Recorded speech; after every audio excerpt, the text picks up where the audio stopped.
Hello and welcome.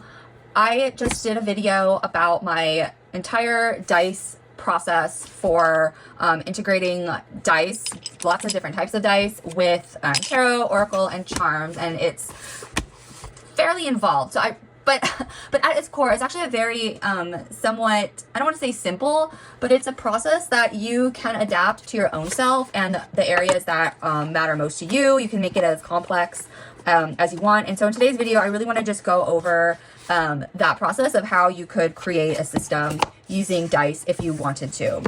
And so this is going to be very streamlined. It's going to be a process that you can apply to, as you could use all the dice like I did, or you can choose just one specific, number-sided dice to work with. You can have it work with, all the things like I did, or you can just have it to work with tarot cards, whatever feels the most aligned, like with your own inner work. And what else was I going to say about that? Oh yeah, thinking about in something like this, both the content and the process, right? So the content is the specifics of like what I would assign to dice, what I would assign to, what this type of die, a D12, represents, and then each, what number 1 through 12 corresponds to. So that's like the process, right? That's a very basic process and how it kind of, dictates kind of how you would go about your reading. That's essentially the process. The content is how you do that, like what you say a D8 represents, or whether or not you use it at all, right? So that's really the more of the content piece. But in any case, the first step is to assign, think of these as like containers for what your dice are, right? So your die that you choose to use or not use is kind of like a symbolic category or container that you will then use as part of your explorational process. And so you can choose however many dice that you work with in something like this, but you can also choose different types of categories, right? So the best type of container, the one that would be most useful, I think, and maybe I'm wrong, and if I am, please let me know in the comments, would be something that has, that's like a category, right? So, with a D12, another really good idea are like the 12 zodiac signs, or you could do archetypes. You could, you roll a D12 and a 1 would be like the seeker, a 2 is shadow, guardian, inner child, inner critic, things like that. And so you're working with like different archetypes or maybe parts of self. You could obviously choose parts of self that are much more like personally relevant to you. And, if you use something like a D20 or even a D100, you have a lot more parts of self or roles or archetypes to like explore in that way. You can also choose different life areas. So maybe you're working around a discrete set of life areas that you want to focus on, maybe like your physical health, somatics, embodiment, emotional realms. Maybe even you have dice that represent emotions, right? Like I have my energetic and tone container. Maybe you have one that's more specific on like feelings, relationships, work, creativity, creative projects, spirituality, different. So yeah, so basically like life areas as a container. I've also talked about dramatic resonances, and there are, discrete dramatic resonances. I forget exactly how many they are, but you could assign like a D10 or a D12 or a D8 to be different dramatic resonances that you use when exploring like an imagery card, like a tarot card, an oracle card, or like Dixit or something like that. You could assign different landscapes to be metaphors for emotional realms, right? So I have my concept cards that I made. I'm actually kind of in the process of recreating those. I'll talk about those in another video. But I have like metaphorical places. So, like a forest or a cave or a crossroads, right? So these like places that are actually very kind of like archetypal, and that can actually kind of correspond to inner realms or inner landscape, and then kind of using those as a way to explore imagery or charms or whatever. So to summarize all of that, really to distill it down, is each die that you choose to include, and again, there are 7 die. I chose to include all 7, but you can choose, 1 die to work with to just try it out. You can choose 2, you don't have to use all 7. But basically, each die that you choose corresponds to one symbolic world. It is one specific container for a category of, a certain number of things that you would include in that category. And then the number that you roll is a specific prompt. It's a specific energy. It's a specific question. It's a specific lens that you are focusing on within a like space that has many different ones, right? Like emotions or, my energetic tone, right? There's lots of different energetic tones, but if I roll a D8 and I get an 8, I am specifically thinking in terms of connection and compassion. I'm not going to be thinking about release or letting go or curiosity. And there's a creative challenge in that, right? Like I might pull a card, like this you know, if I have this Ace of Wands here, and that might really kind of, to me, bring up more like reflection and contemplation. Like that's just my kind of automatic reaction to it. But what happens if I challenge myself to actually think about connection in the context of this, right? Like if I think about that, you know, it's around Thanksgiving time, thinking about, you know, Thanksgiving dinner, I can't, you know, so it's like, it's not my go-to, but it's this creative challenge. Like, hey, wait a minute. What if I like let go of my habitual way of seeing this and challenge myself to see it from a different perspective, right? So that's the first part is, you know, how many dice you want, what do you want, what worlds-ish, or what container do you want it to be, and what does each number within that container represent? Okay, and so just a little bit about how you might choose how many dice you want to work with. So if you just choose one die, you could roll it, and it can be just a single focus, or maybe it's just kind of rolling to identify like an archetype or an energy, or even like an archetype that is supporting you in how you read or like work with an image, or just like you're just rolling one die for like the lens or the perspective. You know, I'm gonna just roll a die for like my life area that I'm like applying this to. Like, oh, okay, I rolled a 2 and that's work. So I'm going to think about this image in the context of work, right? So that's like if, you know, just one die. It's just like a single focus to kind of more specific, right? Because if we just look at this card, it's very open-ended, and that's great. And that works. That's part of my card play process, and that's super cool. But sometimes it's nice to have a little bit more direction, and especially as a way to break us out of our traditional or habitual ways of like responding or reacting or interpreting things. It can, like I was showing before, it can be this kind of like creative challenge.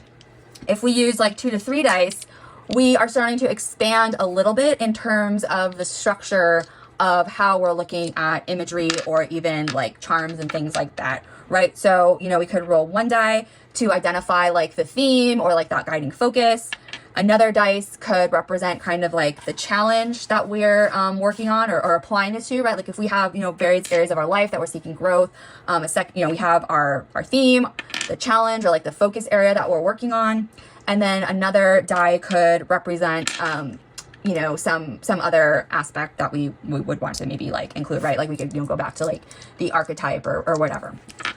And then if we expand to include, you know, more dice, it's really almost similar to like a tarot spreads, right? Where each like position means something or has a place, right? But in this sense, it's almost like it's this energetic brew that we're making with our die and what it all represents.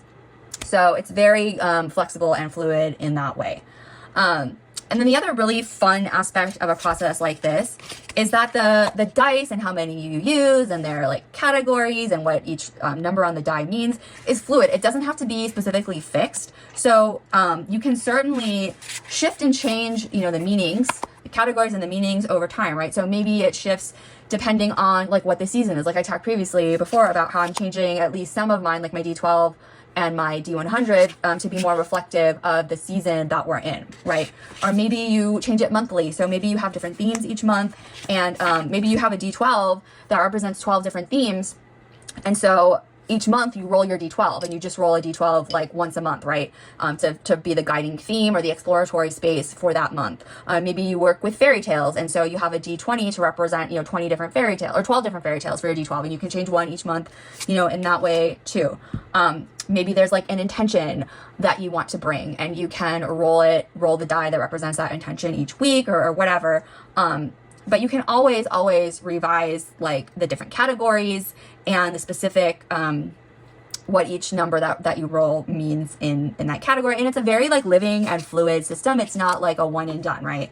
And again, it always goes back to that core process of you choose however many die you want to work with, you assign the die a category, and then each roll, each side of that die means something within that category. So this is a super powerful process for self-exploration. I want to talk a little bit about why that is.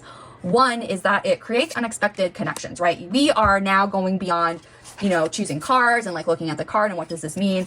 It is really like boosting that through a lot of randomization, particularly when you're using multiple die and you're choosing cards or charms at random, right? So it breaks patterns. It breaks patterns of choosing the same lenses and the same habitual ways, our biases, in terms of how we look at cards, especially if it's like we're in some kind of an emotional state and we see things really negatively. Well, what if we roll a die that challenges us to see something in a positive way, even if we're not necessarily feeling like that, right? It can really kind of, I don't want to say force, but it's a creative constraint to think about or work with something in a different way. And so what can end up happening is that we end up seeing combinations and connections that we wouldn't normally generate just in our, in our habitual ways of being and thinking about things, right? It really can serve to interrupt those habitual like thinking patterns, right? Because a lot of us tend to have, our narratives about who we are and how things are. And when we are using randomization, it is a really powerful way to disrupt that and to create fresh and new associations, new ways of thinking about things, from a cognitive space. We can think about that in the sense of reframing, giving us a different perspective. And that's a really important, powerful tool. And it really also encourages what I'm a fan of like curiosity and this process of exploration, right? And discovery. It's not about what is going to happen, but like kind of thinking about different ways to find meaning, in our lives, and really opening up to a very expansive place of curiosity, intuition, and really possibility, right? And this is, again, also really drawing on my foundational processes of drama therapy, improv, and even role-playing games. Because there's like kind of a little bit of like story going on. There is the randomization of like what's going to happen, right? With the dice. I mean, and like at least for mine, I have a very expansive way of interpreting things, of really kind of getting more into archetypal energy and character, world building, things like that. And when we're kind of in this flow and in this place, it can really bypass like our inner defenses. And so we are kind of more in a state of where we're not like filtering and not overthinking things. And so that can really open up a beautiful world of possibility. And then ultimately, this is very playful. It's very like creative and exploratory, and just can really be a powerful way to access self-reflection in a way that if we just sat there and worked in our traditional habitual ways of thinking, we might not really get to, right? So there's really beautiful synergy between the structure and freedom, right? Like the dice are containers. It kind of sets up the container of how we're going to be working with cards and possibly charms. But then there's a lot of freedom and interpretation into how we are actually interpreting and finding meaning in the imagery and possibly the charms, right? And like if you want to use the guidebook, sometimes that can be interesting. I think the value in the guidebook is in associating to what it says, right? If there's like keywords that a description like of the wheel has, and then that sparks your own ideas, and kind of, again, like I said before, I really do enjoy free association and mind mapping, because I think they're just such wonderful vehicles to start to be very expansive in where we can go, where we can like build on an idea from. So if you are interested in this, and my previous video is a bit too complex and you've made it this far, here's a really, I don't want to say a simple, because I really want to be mindful that this may not necessarily be simple, but a basic way to get started is just pick one die to experiment with. And if you want to start like at the most basics, the most limited number of sides is a D4. So assign it a container, right? And so, maybe you just assign it like archetypes, like different archetypes that you want to work with or explore, or whatever excites you, whatever is really interesting to you. Maybe you have like, or maybe even you assign it, you have 4 decks, and you just assign it this one would be the Under the Oak Tarot, a 2 could be like my Prism Oracle, and so you just roll the die, and whatever die or whatever number comes up, that's the deck that you work with, or whatever you want. And then you can come up with, the system, right? So, or if you're using a D6, you write down, 1 through 6, kind of like I've done here, and just you assign it like what that role like means, right? And then you just kind of go from there. If you're working with cards or charms, whatever makes sense for you. And that's really the basics of how you get started in building your own personal dice system. And I just really enjoy it because it's really that collage energy, right? We're pulling in different sources and kind of creating something that's greater than the sum of the parts, right? We're pulling in the randomization from dice, from, what it means. And then we're like adding that to the card and how we're looking at it, right?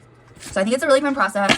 I'm super excited to be doing more videos related to adding game and play to, using things like tarot and oracle for self-discovery, as well as games, right? Like I have a video on using Lorcana in that way. I'm going to expand on that. And then some other card games as well that I'm working on using also with tarot. So if you like this video, please go ahead and subscribe, and I will see you next time.